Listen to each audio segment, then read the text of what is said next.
All right, so we are live. Hello, everyone. Thank you so much for joining us today. We are super excited to have you all with us. I'm Hasti from Team Apphienz, and let me introduce my co-host Tejkaran Anand to you. Tejkaran is a fellow colleague who is a 7x certified Salesforce developer. As you might already be knowing about what we are going to be talking today. So today's topic is how you can commence your career as a Salesforce developer and excel successfully at it. We have an extraordinary mind with us today, Philippe Ozil, who is a principal developer advocate at Salesforce. So before we move ahead with the session, there's a little housekeeping tip. This session is pre-recorded and will be uploaded across all the social media platforms. So if you miss any bits, or if you would like to visit our previous sessions, you can just head on to our YouTube channel or even LinkedIn account, and you can find all the previous sessions there. So without wasting any more time, let's welcome Philip. Hi, Philip. Welcome to the show. How are you doing? Hi, Hasti. Hi, Stashdas. Tejak Hey, Khan. Sorry, yeah, mispronouncing it's your fine. name. Thanks for having me. I'm doing great from France. Yeah, I'm excited to be here. Thank you. Yeah. And so to our audiences, please give Philip a shout out and do let us know where you're joining us from. And if you have any questions or any queries, please feel free to drop them in the comment section. We would be answering them after the live, like after the question, set of questions. So Philip, to begin with, would you like to introduce yourself to our audience first? Sure Like give a thing. little bit detail about your background and yeah, the work that Sure thing. you've been So doing. I'm going to give you a quick tour of my career. I did a software engineering at the university, and I started my career about 14 years ago now, I believe, as a developer.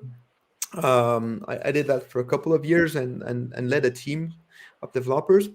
And I changed a bit focus. I moved to another company and I started doing a consultancy. I was a consultant for about 3 years and a half, I believe, and I was working for as a technical consultant. I was working for an open source company which was doing business process management.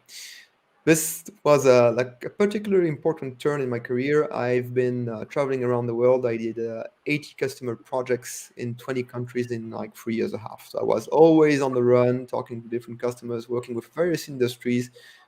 This was very, very interesting. But on the other hand, I learned a lot, but I also got burnt out. So I got a lot of pressure, of course, working with all of these demanding customers. And this is where I moved. I made an important career move. I became a developer advocate. At the time, this was called technical evangelist, but it is really the same job. And this is what I'm doing nowadays.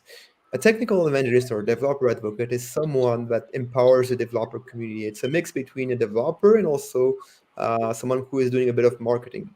So I'm promoting content for the sake of our developer audiences. And 5 years and a half ago, I moved. I got hired by Salesforce, and there it's me on the picture. I've been working for Salesforce since then as a developer advocate. So you can see my work mostly on the developer website, developer.salesforce.com.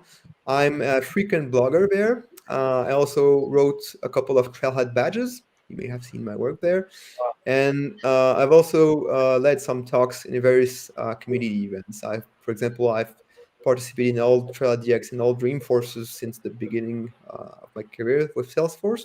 Our job involves, of course, doing presentation, but also managing the call for papers when they used to be community sessions. We also build demos.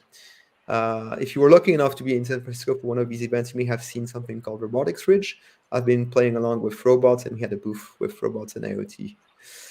But since COVID, of course, it's a bit more complicated. We do a lot of virtual events nowadays. We do demos, we do videos, and lately I've been doing also a set of events around developer advocacy in general because it's going to be close to 10 years that I've been doing developer advocacy.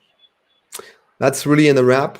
Other places where you can see my work, the Trailhead sample apps. I don't know if you're familiar with those. There are a set of sample apps that every developer working on Salesforce platform should know. They're hosted on GitHub. They're open source, and these are demo environments to get started with Salesforce development. We showcase various bits of technology is there, and we explain a bit what we do with nice documentation and some related content as well. I think that's kind of a wrap about what I do, and yeah, a lot of things. Wow, that's amazing, Philip. So, everyone who is listening, please follow Philip on all the social media platforms. I know for a fact that he's quite active on Twitter and LinkedIn, and he writes really good blogs, as he mentioned. So, you can get some insights from there as well. So, Philip, tell us a bit about before you choose Salesforce Advocate Developer as a career, and were you always interested in the technical side of Salesforce? Yes, so the fun fact is that before working with Salesforce, I was not part of the Salesforce ecosystem. I hadn't ever worked on Salesforce technology. I knew about the company, but I wasn't familiar with the technology. So what happened is that I wanted to change jobs, but still become, continue to be a developer advocate. And Salesforce contacted me because of my previous evangelism work, and they thought that I could present well topics and I had some technical skills. So they decided to go and hire me. And so when I got on board, I was a total newbie. I really didn't know anything about Salesforce at all.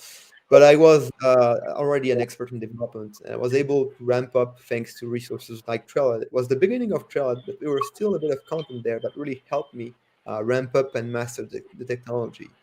And if anybody here that is listening is not yet familiar with Salesforce technology, well, if you're already a developer, really, there's no problem. You can easily get in and on board with this ecosystem. It's even easier nowadays than it was almost 6 years ago, I think.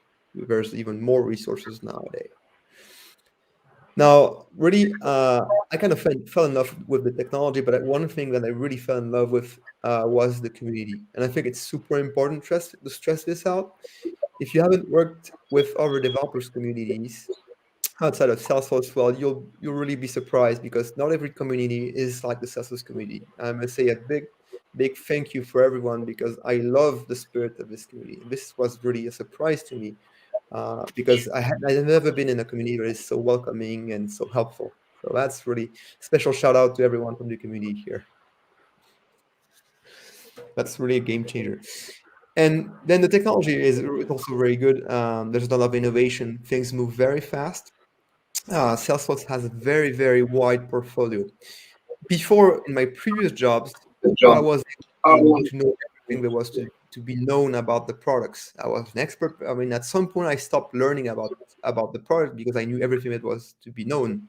But for Salesforce, it's very different. There are so many products, so many um, features, and so many also innovation features that are released at each release that there's no one single person that knows everything. And that's what I love the most about this platform. You can always learn something new, even if you're a top expert. It's not possible to master everything. There's always something new. So that's really one of the things that also motivated me to push in this direction. Always discovering for new things. Yes.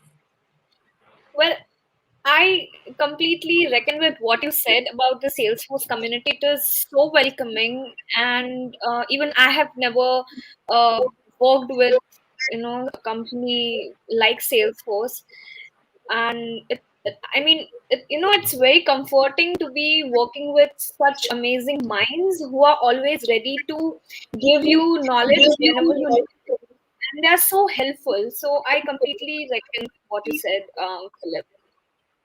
So before we move ahead, I would like to tell our audiences that please give a shout out to Philip. Tell us where you belong from in the comment section, and if you have any questions for Philip, please drop them in the comment section. So Philip, I wanted to know about a little more about the roles and responsibilities of being a Salesforce advocate developer, and what does your day look like? Sure. So I mean, although I'm a developer advocate, I'm also partly a developer as well because part of my work involves experimenting with the latest features. So we are kind of a bridge between the Salesforce engineering teams, the people who are building the products and the features, and the community. But or the bridge goes in both ways. So, for example, when the engineering teams want to promote a particular feature, we're here to help them. So we're here to create marketing content, like technical content, demos, presentations, um, blog posts, videos, interviews about it, for example. So we're here to basically promote our technology, but also we are here on the to do this the communication the other way around. So, for example, when the community is struggling with a particular feature, when they identify a bug, our job also is to collect feedback from the community and bring it back to the engineering teams. This is, in a sense, the job of an advocate. Hear your community, hear your product teams, and basically adapt the dialogue so that both parties can understand and collaborate well. That's kind of what we do on a day-to-day basis. We are there are certain times of the year where we are hyperactive. This is generally when we are around the main events. As I mentioned, we're Dreamforce and TrialDX. We also had TrialDX India, which I was also glad to be a part of. And these are really like the big rushes. This and also when there are the releases. So obviously, for customers, the release is happening at a certain date, but our work starts 2 to 3 months before.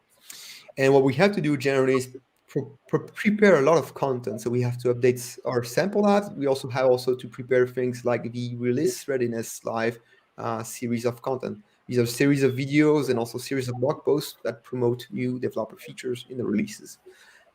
We also generally work with the PMs, the product managers, sorry, on various pilots, experimenting with various technologies. At the moment, for example, I'm working with the Lightning Web Security team on what will be the replacement for Locker for Lightning Web Components. Wow. Right. It's super interesting.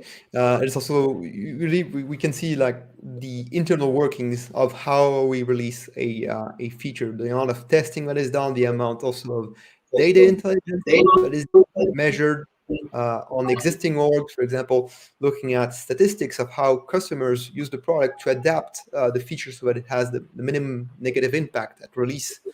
It's impressive to know to watch this whole flow and the number of people that are involved in a Salesforce feature. Oh, looks like we lost our colleague. Yeah. Okay. I hope he should be back in a while. So Philip, I mean, that's so much that you're doing, and I mean, it is a really interesting job. I mean, you are also working on the technical side, and you're also working on the creative side, planning things in advance and executing it. There's a lot of responsibility and workload that's been. So it's amazing to know that um, you know you are doing such an interesting job. It is. It's my passion. I've never been so long working for a single type of job in my career, and I think I'm going to continue for the upcoming years. I don't see myself changing jobs soon, so it's really my passion. Wow. One thing that really I think drove me here, just to get back to my career, was the fact that when I was a developer, I really loved coding. But one thing that I discovered that I love is also communicating.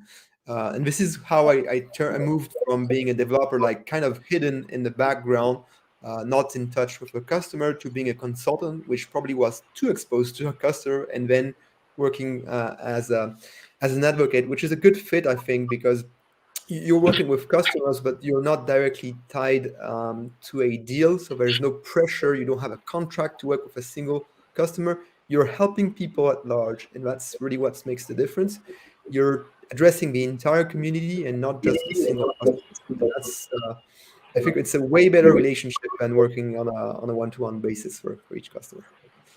Yes, exactly. That's what I said. I mean, you have a win-win situation there, which is Yeah, amazing. I mean, it's not a monotonous job at all. exactly. Okay, over to you, Tej Karan. Okay, can you move on to the next question, please, on the slide? Misty? Yes.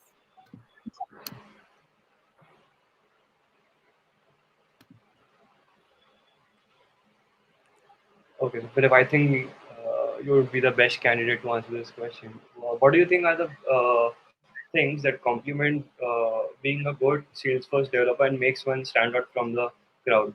And also, please do share tips to become developer advocate in Salesforce. Yeah. So this is a good question, and one thing I want to point out is that being a developer, and this can mean being a general developer and Salesforce developer. I kind of hate the boundary we put on by adding the word Salesforce developer. Being a developer at large means like understanding the logic behind computer science or computer engineering, software engineering, sorry. And what I recommend to become a good developer in general is be very familiar with concepts like algorithmic, object-oriented programming. This is really the basics. And I know that a large portion of the Salesforce community are people who did not necessarily have a computer science or software engineering degree. And my recommendation to these people is really try to learn the basics of code, whether it's on Salesforce or outside, and then after that, you can focus on the Salesforce technology in a second time. I mean, in the second part of an effort to learn. Really, it's important to know that Salesforce has a few specific concepts that are not generally adopted by the software industry in general, but most of it is kind of standard. Working with control structures, working with classes, this is something you can learn really on your own computer without even owning a Salesforce work, for example. So that's my recommendation. If you're new to development, try to master the basics before even looking at what is Salesforce specific. Learn maybe HTML and JavaScript for a start. And then after that, you can maybe work and figure out what Lightning Web Components are. You don't have to start with the specific technology. You can learn with the basics. And after that, once you're more confident, my recommendation is work on side projects. If you have the time and the passion, working on side projects, working in open source can be very helpful. I've built my career around side projects and open source. I've worked with an open source company, but before that, I was already a big fan of open source. And by working on personal projects, whether you publish them or whether you just keep them for your own, makes you practice, makes you think about software architecture, and this is kind of a muscle that you flex. And I think it's very helpful to practice. One thing also that I can recommend once you're like better and comfortable is experiment with various technologies. Being a specialist is good, but sometimes it's also good to see what is happening in other fields. Like for my part, I decided that I don't want to be only a backend developer. I don't want to be only a front-end developer. I want to practice both technologies. So I'm not going to stick to Apex only, for example, or Lightning Web Components only. I want to be able to switch from one technology to another. And this is just talking Which about stack the developer? system. If you can, try to see what is happening outside. Like maybe learn a new programming language to see what's the difference. What are the various concepts that you can adopt. If you're working in JavaScript, why not try another framework? Maybe you can have fun with another framework like Angular, Vue, or React, just to see a bit how it compares. And you'll figure out that there are always some common concept that translates across the different languages, across the different technologies. And once you're familiar with those, I think it's really like learning languages, natural languages. The more languages you speak, the easier it is to learn a new one. It's the same thing for programming. The more you practice, the easier it will be to adopt a new technology and discover new things. That's what I like. Really, honestly, it's learning, and as long as you have the passion, you can always learn. It requires some time and effort, but practice is really something that is important. Also, keeping up to date with the latest technology. Again, you don't need to be a specialist in one single field. You need also to listen about what's happening in the field, especially for technologies like JavaScript. If you're thinking that the current JavaScript that you're mastering right now is the JavaScript that will be used tomorrow, you may be in for some kind of a surprise. Languages and technologies evolve with time, and I think these changes are happening even more frequently nowadays. Technology evolves very fast. With Salesforce, I would say developers are a bit shielded from this train of change because with Salesforce we have a policy of backward compatibility. So Salesforce is kind of applying some sort of brake so that it doesn't change too fast. The technology you're working with doesn't change too fast. But if you're working in the JavaScript ecosystem, you'll be really surprised about how fast things change. So that's also my take. Like, be aware of those changes, listen to what's happening, read blogs, watch videos. Try not to lock yourself into a specific field or technology. That would be my advice, I think. Exactly. So I think it's basically the concepts that matter. So I started my career as a full stack developer on Angular, and most of the concepts, be it data binding, or conditional trending, or loop iteration on the UI side HTML, they are Exactly. same. It's just the change in syntax basically. Yeah, absolutely. Even the life cycle loops. Yep. Whatever technology, we have these same concepts. After Exactly. that, it's just The a matter concept of is the same. It's adjusting. just the change of And syntax. internet is your friend, really. So you can find all the answers. Yeah, totally agree with you. Yeah. Any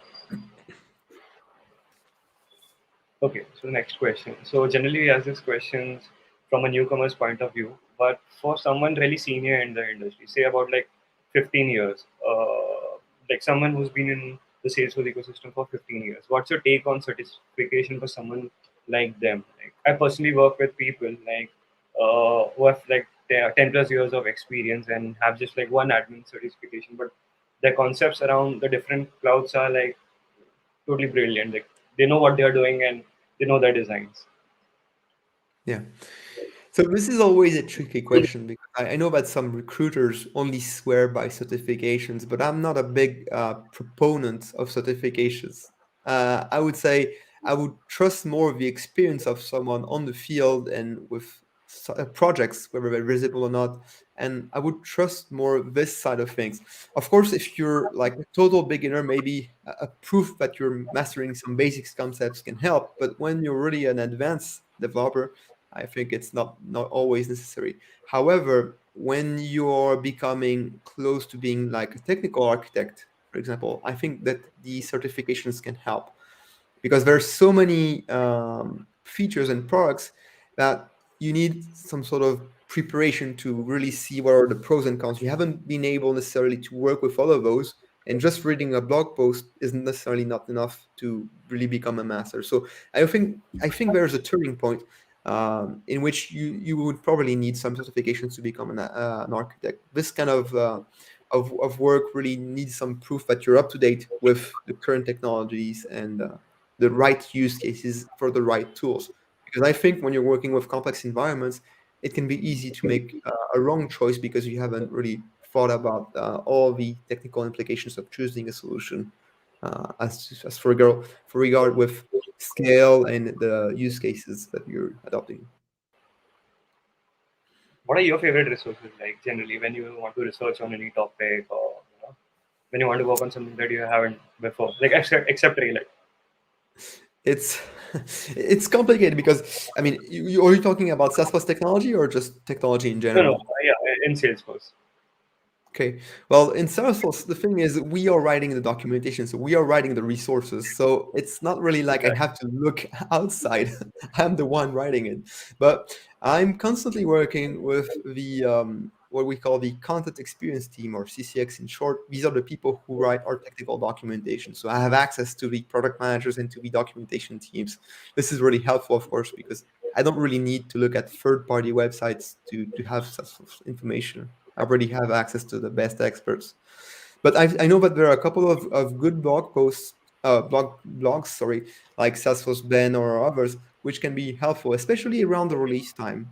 Because one thing I think that can be a bit hard when you're working with the Salesforce ecosystem is keeping up to date with the new features around the releases. Salesforce as a company provides you with the release notes, but the release notes are not really digestible. I don't know how big they are now. If you look at the PDF, I think it's like 700 pages or something like that. No, I'm not even sure, but it's a massive amount of information. It contains everything you need to know, but also a lot of things that you don't really need to worry about. And I think this is really where looking at third-party content is really helpful. Looking at, for example, the abridged versions of the release notes. There's a Discord community that publishes the abridged version of the release notes, which is like a trimmed down version of the release notes with just the key developer features. And this is the kind of resources I find very helpful.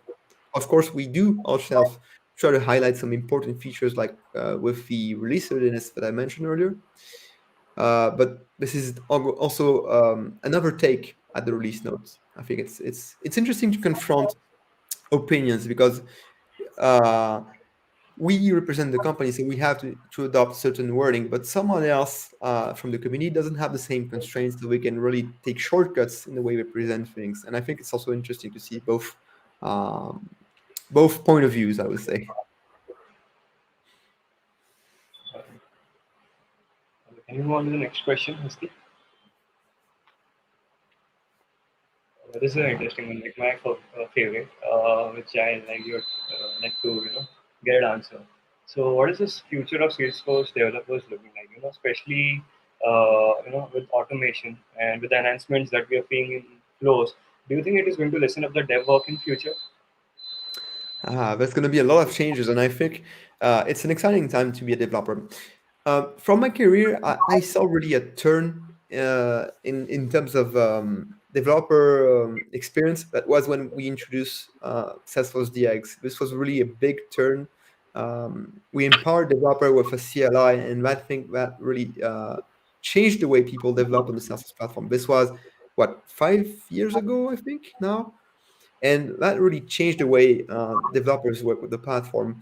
Now things are changing a lot now with Lightning Web Components, and I think now the skills that are required to become a Salesforce developer are really like moving in the direction of standards, and that's a very positive move, I think. With Lightning Web Components, we're really aligning with standards. So this means that we're bridging the gap between proprietary technologies and also what's available in the general developer ecosystem. And I think we're going to see more and more of these I would say convergence. I don't know if it's the right word, but Yeah. basically we will see that the Salesforce ecosystem will be getting closer at developer ecosystem, and this is going to be true for Lightning Web Components, but also for functions. So people are going to be able to do some TypeScript, some Java, and the barrier between the languages and technologies are going to be thinner and thinner as we move forward. Also, another thing that is pretty exciting also is the new products that have joined our set of offering. For example, Slack, and this brings another set of technologies to on the table. So now Node.js is even more useful. You can also work with Python now with Slack, for example, Java.net.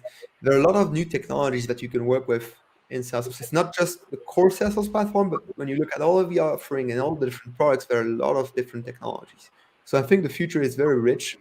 And if you love the platform, well, the good thing is that there are plenty of opportunities on these various stacks. So you can actually switch from one of these stacks to another, and you can always learn something new. Now, in terms of DevOps, I think also it's the same thing. We have more and more APIs to control the DevOps processes. So this means more flexibility, more agility, and we're also aligning with a bit more with standards. At the same time, we're also pushing for declarative features as well. You may have heard about the DevOps Center that was announced quite some time ago now. I think it's like 2 years ago. It's not GA yet, but it's in progress. So as we give more tools for the advanced developer and the complex environment, we also keep in mind that some of the Salesforce developers or Salesforce customers aren't large companies which have DevOps specialists. So we also try to give options that are declarative and easy to configure for smaller businesses. So I think we keep a balance. We give more power for advanced users who really want a full control over the production chain, and we also have some declarative options for automation for people who are less technical. And it's the same thing, I think, with automation on the platform as well. Like with flows, you can do a lot of things, but there are also a lot of powerful features that are exposed with triggers, for example. And you need both, actually. It's a balance between the full declarative, the low code or almost no code, with the full code. We need both. And we're both pushing in the two directions, although you will hear a lot about the low code, but there are a lot of things you can do with code. You should do with code. Okay. I'm like pretty excited how the future is going to be like in the next, like, say, 3 years at least. The changes Haha. that we're going to see. It's a good question. Honestly, it's hard to look with the current situation. It's hard to figure out what's going to happen several years ago. We have all changed a bit the way we work. For my part, one thing that really changed is the way I work. In the past, before COVID, I was doing a lot of events, but in-person events. So I was working with the different community conferences. I was doing a lot of meetups in Europe or outside of Europe. And honestly, that's one thing I really look forward once this pandemic is over, is getting back on the road and meeting people in person. Because right now, what I'm doing, besides these in-person events, is actually video. It's a lot of video content, and video content is good because it allows you to have a very large outreach. You'll talk to thousands of people you would not be able to talk to in real life physically because they're very remote or they can't travel. And so this is really different compared to an in-person event. However, one thing that is also different is the quality of the engagement, the quality of the communication. When you ask questions on a live event, it's not the same as if you were asking questions to a presenter in the same room. And so it's always a balance between the scale, the number of people you reach out to, and the quality of the engagement. So what I'm looking for when the pandemic is over is getting back on the road and meeting people face to face, because this gives me a lot more feedback about my presentations and about the products that I can ever get with a chat or a live stream event. So that's really the key thing. Now, in terms of technologies, I think I need to learn new languages. I don't know which one I'm going to learn, but I need to look at another technology soon because things are always moving. So I have to watch closely what are the next trends.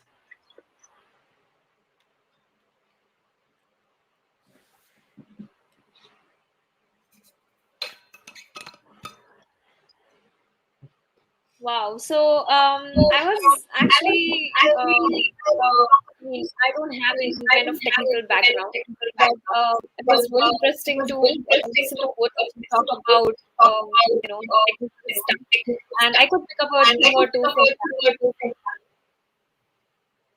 that. Sorry, I had a lot of So echo. I couldn't hear you.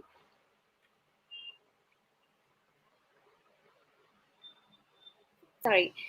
Um, so what is, I mean, I just want to introduce like a little something about Aphienz. So we are Salesforce registered partners, and we have and are working with some of the highly reputed companies globally.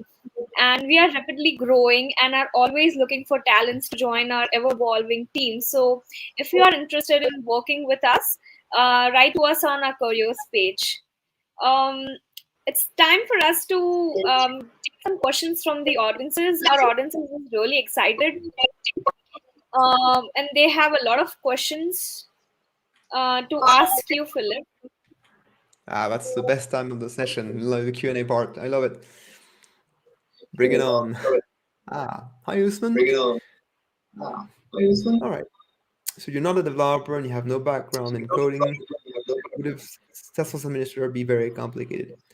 No, I don't think it's complicated. And the good thing is that there are plenty of people who went through this career change before you. So there are a lot of good examples of people who changed job and were doing, for example, a manual job like working in a bakery, and they became successful developer. There's a lot of success stories on this, and I think it can be a good move, honestly, because starting with something that is not too technical, like an admin role, and then maybe moving into a developer role after a couple of years when you're comfortable with it, I think it can be a very good career move. The industry is really keen on having new resources, new talents. So I think it's a very good move if you can do this. I would highly encourage it. And again, there are a lot of resources. There are a lot of also meetups and groups that help people switching jobs. For example, one of these is the Salesforce Saturdays. People meet on Saturdays to discuss the technology. So you can actually work your day-to-day job and also prepare yourself for a career move in parallel. I've seen a lot of people do this, and frankly, all of them are very happy with their move afterwards. So it does require a bit of motivation and a lot of effort, but it's really a life-changing experience. Wow, that's amazing. So Harini is asking, with SAP background. So she's from India with SAP background and would like to explore about Salesforce Revenue Cloud and integration. Okay, hi, Harini. So obviously, SAP is a whole different beast, different technology, but I think if you really want to get started, I'm not super familiar with Revenue Cloud, I will say it frankly, but I believe there are a lot of resources on Trello, and that's probably the best place to start with. Also, you may be interested in looking at meetups, so community groups that talk about specifically about Revenue Cloud. For integration, we have plenty of resources on the developer website. If you're looking at integration, there are a set of videos that we promoted called Beginner's Mind that give you a intro to the platform, will provide you with a set of integration options. I think it's very it gives you a very rich overview in a short amount of time, and at least about there are plenty of options, and you can after that dig a bit more by looking at Thread afterwards, for example, or even documentation blog posts. But looking at videos, I think it's a good intro because it's time effective way to get like an overview of the platform. Correct. Yes, and Trailhead is something which comes to everyone's rescue. It's really well explained material, and yes, reading blogs and watching videos, like you said, is very helpful. So I hope that answers your question, Harini. So we have another question from Lori Tibbets. Hi everyone, I'm from USA. Have no technical background. Past work was RN. Anxious about how the transition to Salesforce administration will be. Okay. Okay, Hi, Laurie. so Thanks for asking your question. I'm not sure about what's RN, but let me try to answer anyway. Um, I think that's kind of similar to the previous question. It's gonna be some effort to move to this new job, but the good thing is that you're not alone, and this is really where the Salesforce community shines in. You're going to find a lot of people who are going to be here to help you, a lot of mentors, a lot of people who will actually take from their free time, who are going to be volunteer to help you. And I think that this is really powerful. Never doubt about something. Don't hesitate to ask questions. Keep asking questions because there are no stupid questions. And the community is always very responsive and very supportive. Whenever you need help, there's always going to be someone who will jump in and try to explain something. So, and for ladies, yes, that's something I forgot to say. Important thing. For ladies, there are a set of groups which are very helpful. There are the Salesforce moms and also the ladies be architect groups, which are specifically dedicated to helping women in the field of technology. I think it's important to give equal opportunity to everyone, and they're very dedicated groups if you're interested in joining them. So plenty of yes, opportunity. sorry, please go on. No, that was it. That was done. Okay. So yes, like you said, Philip, there are plenty of opportunities. And Laurie, don't be anxious. There's, everyone. I mean, if you have any questions, if you have any doubts, Salesforce community is really helpful. And to just get started with, just hop on Trailhead. Okay, so we have a next question from Vinay Deep Jajula. Hi, Philip. This is Vinay from India. I have 6.7 plus experience of testing background and I want to upgrade to Salesforce. Could you please guide me? Is it Salesforce development or testing suits me? Thanks, Anand. Okay. Well, hi, Vinay. Um, testing background, I'm not sure about which technology you'll be using, but we do have testing in Salesforce ecosystem. So I think you can probably adapt. And if you know about testing tools, there's a good chance that these testing tools also can be used in the realm of Salesforce technology. So I mean, without any more details, it's going to be hard to give you a precise answer, but there is a need for testing in in Salesforce projects. So I'm pretty sure you can find a job that can fit you. That makes a lot of sense. Um, I hope that gives us some sort of clarity when I. Okay, so Sal is asking.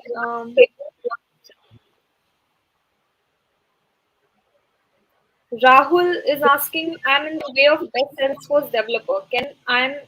In am I in the right direction, Philip? I'm not sure I I'm not sure I understand. can understand the question.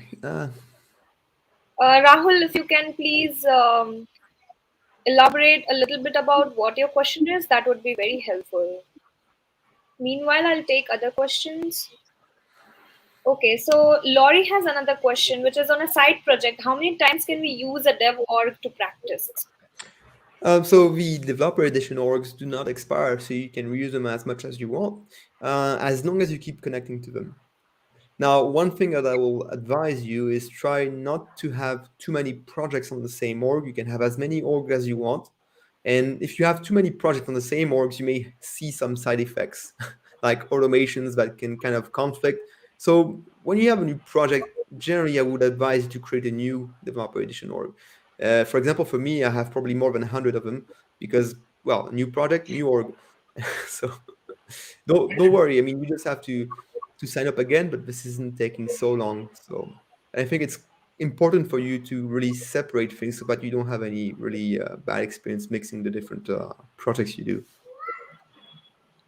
Correct. Correct. So we have Ada Daimar who is asking which non-Salesforce specific coding languages have you found to be the most useful in your career as a developer? Aha, good question. So wasn't the language I learned first, but I think JavaScript definitely because JavaScript works with so many technologies. It has changed a lot since I started coding in JavaScript.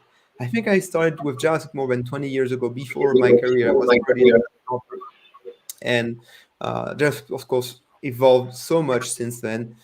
But this is used everywhere. And nowadays with Node.js, it's even used as a scripting engine, as a backend technology. So I think it's really something.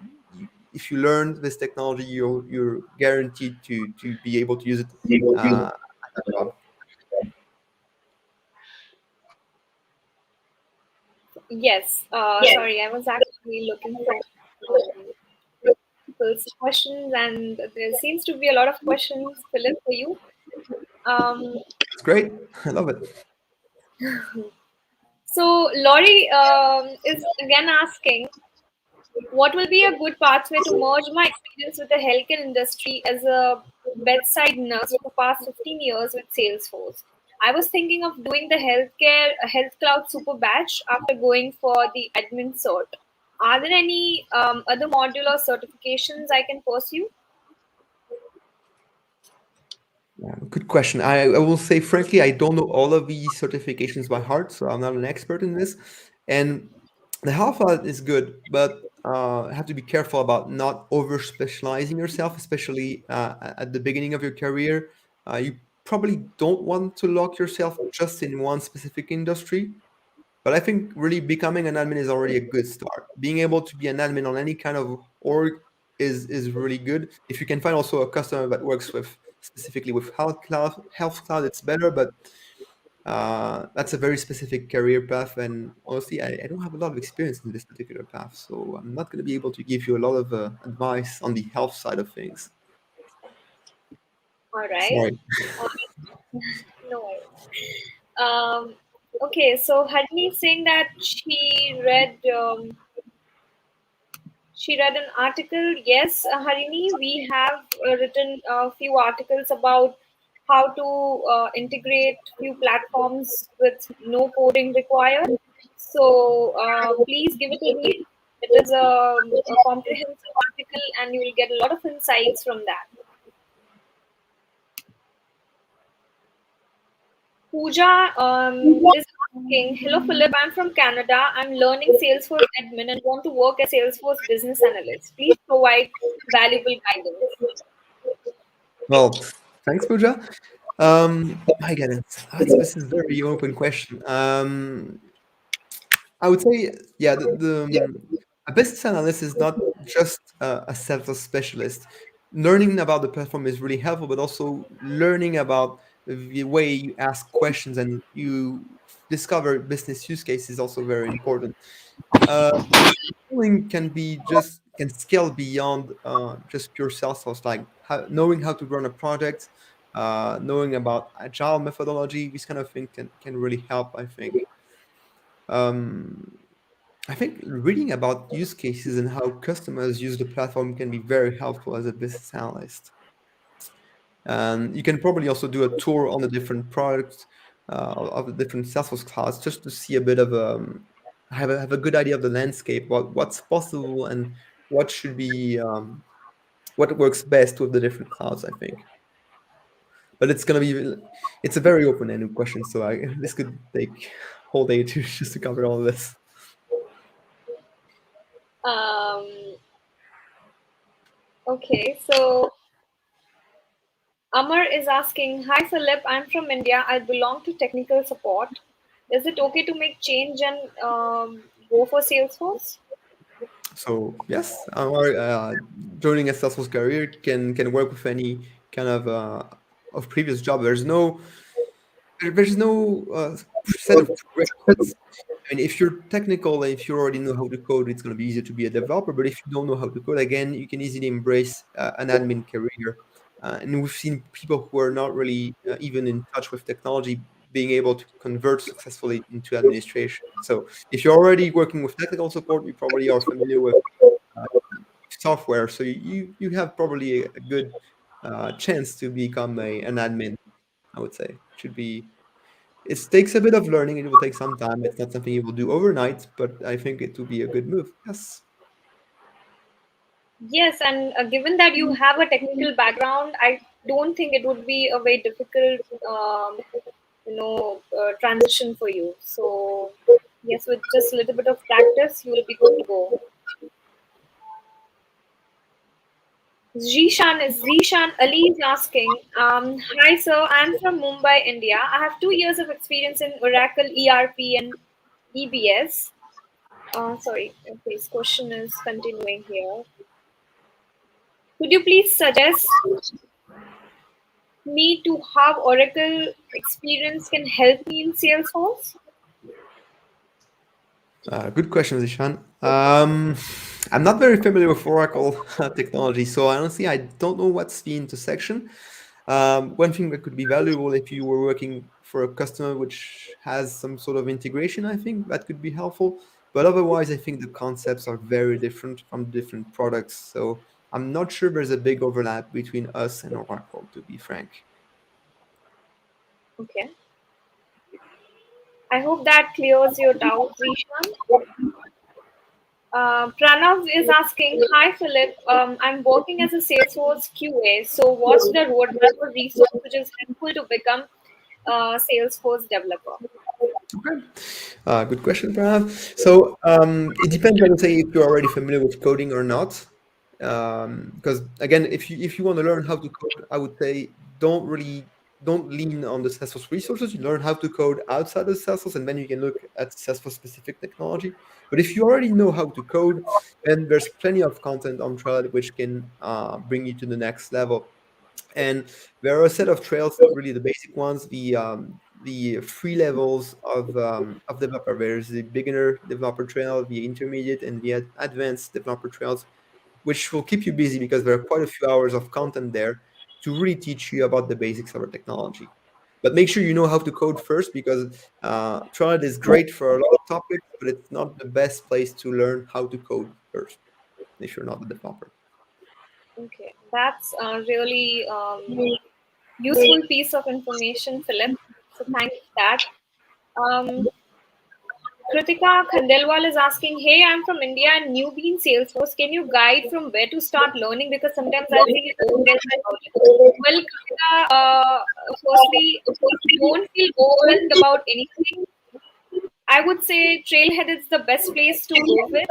You can watch numerous videos and you can read a lot of blogs, but Trailhead, doing one trail at a time, and consistency is what will keep you going. And I think we will ask our expert. Philip, would you like to take it? Yeah, the trails are here to guide you. Obviously, if you just pick badges randomly, it's going to be hard. But use the trails because they're like curated to really give you into a right path. I don't know if you're talking about specifically developer content, but whatever your goal is, there are dedicated trails that will guide you through those career paths. And one thing also that I want to highlight, because I've seen a lot of questions about learning, is that you have to remember that it's not important to be a badge collector. At some point, just doing trial badges won't really land you in a job. You need to practice. So that's an important piece of advice I want to give here. Just don't rely 100% on trial. Also rely on practice, because you can read about a lot of things on trial on the blogs and everything, but if you just keep on reading and you don't practice, uh, it's going to be hard for you to get like apply all of this knowledge into a job. So my piece of advice here is really mix trial content with actually hands-on and practice on-site projects or experiments, because learning is good for a start, but it can only take you so far. If even if you have 500 badges, maybe you're not even able to like do something in a real life project. It doesn't mean that you're uh, real life expert. You're a theoretical expert, but you need to be also a real life expert. Yes, that's exactly true. I mean, that's a golden piece of advice that you have given, Philip, because no matter how much you read or how much you watch, unless and until you don't have any hands-on experience, I don't think it's going to solve any problem. Yes, both are equally valuable. Also, people say that learning just only admin won't take you much in your career. Is that true? Not sure to understand exactly the question. What do you mean by it won't take you much? Or I mean, will you not be able to progress in your career? So I think what she means is only if I'm having only admin certificate, that would not be able to take me far. Is what I I think she guess meant. okay. Yeah, that's how I understood it. Okay.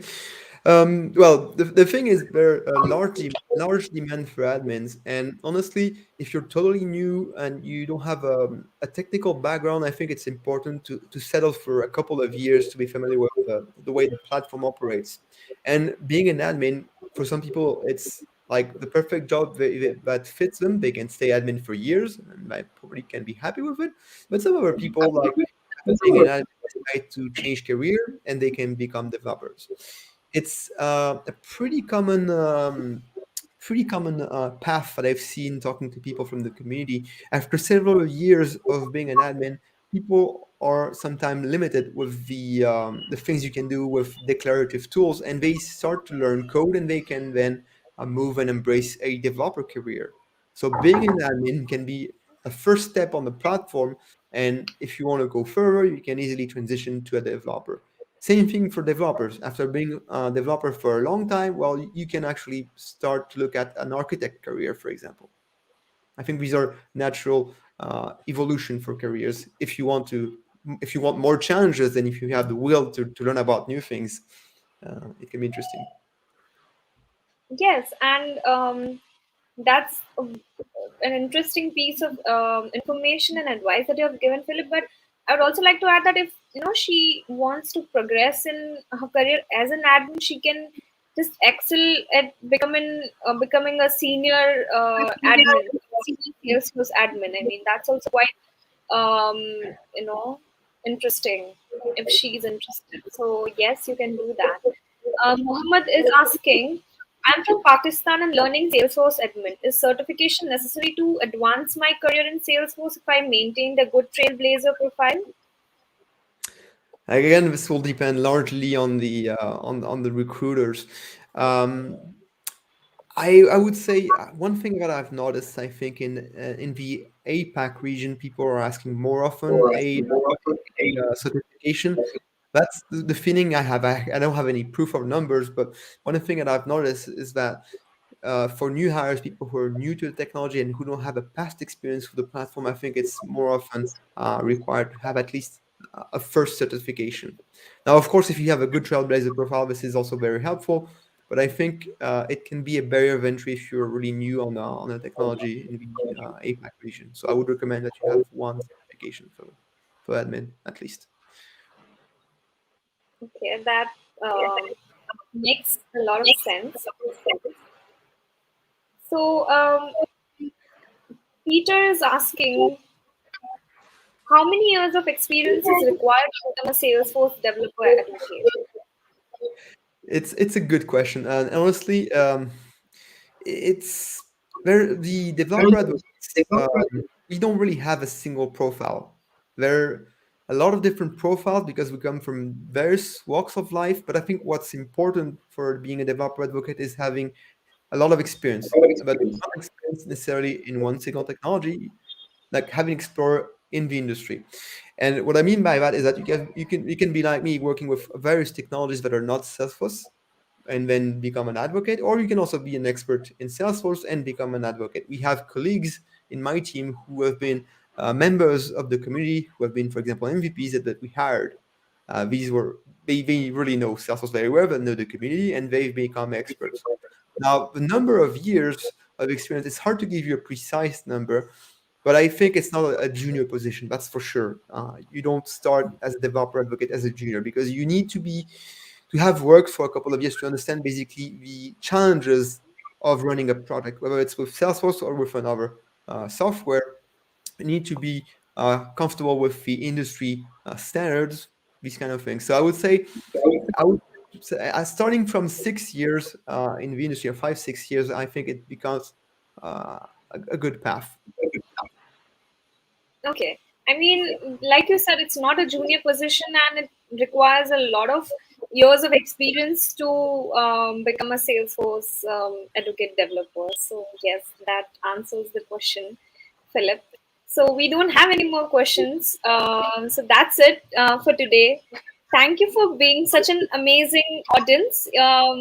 Really, I mean, your support means the world to us. Keep sending in your recommendations regarding the topics that you would like us to speak about, and we'll try to accommodate all your requests. To our amazing speaker, Philip, you were fabulous. Thank you for all your insights and wisdom on the topic. And thank you for taking time out on a Friday evening to chat with us. And you were really amazing. Thank you to all our audiences. Have a wonderful weekend. Until next time. And thank you to my wonderful co-host, Tej Karan. Thank you for asking all the technical questions. I hope I get those technical terminologies one day. Thank you so much for having me. It was really a great time. Enjoyed it. Thank you, Thank Hasti. you. Thank you.